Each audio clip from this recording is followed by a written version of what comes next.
ప్రపంచ పర్యావరణ అంటే ఈ రోజు నుంచి గ్రీన్ ఛాలెంజ్ ఏసీపీ గారు చెప్తారు.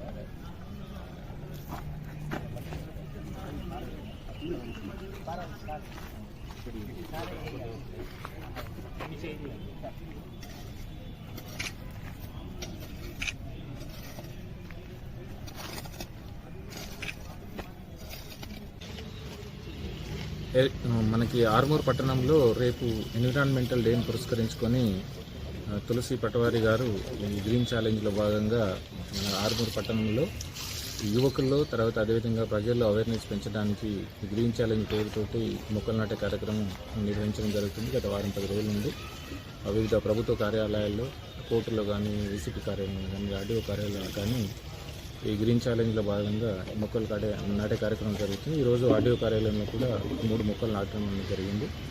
ఇంత మంచి అంటే మన పర్యావరణాన్ని కాపాడడానికి తను చేసినటువంటి మంచి కృషిని అభినందిస్తున్నాను ఈ సందర్భంగా.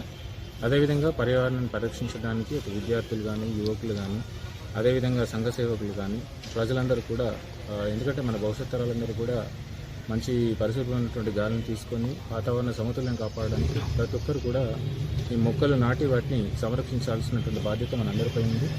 ఇంత మంచి కార్యక్రమాన్ని నిర్వహిస్తున్నటువంటి తులసి పటవారి గారిని మరొకసారి అభినందిస్తూ ప్రజలందరూ కూడా రేపు జరిగేటువంటి మన ఎన్విరాన్మెంటల్ డేని పురస్కరించుకొని తప్పనిసరిగా మొక్కలు నాటి రాబోయే ప్రభుత్వం నిర్వహించేటువంటి వన మహోత్సవంలో కూడా పెద్ద ఎత్తున పాల్గొని ఈ పరివారాన్ని కాపాడడానికి అందరూ కూడా కృషి చేస్తారని ఆశిస్తున్నాను. Thank you. పర్యావరణ పరిరక్షణ సందర్భంగా ప్రతి ఒక్కరూ మొక్కలు నాటి పర్యావరణాన్ని కాపాడండి అనే ఉద్దేశంతో గత కొంతకాలంగా వ్యక్తిగతంగా సేవలు అందిస్తున్నాను. ఇటీవలే వారం రోజుల నుంచి ఏసీపీ కార్యాలయంలో, కోర్టు ఆవరణలో, తర్వాత సిఐ పోలీస్ స్టేషన్ ఆవరణలో మొక్కలు నాటడం జరుగుతుంది.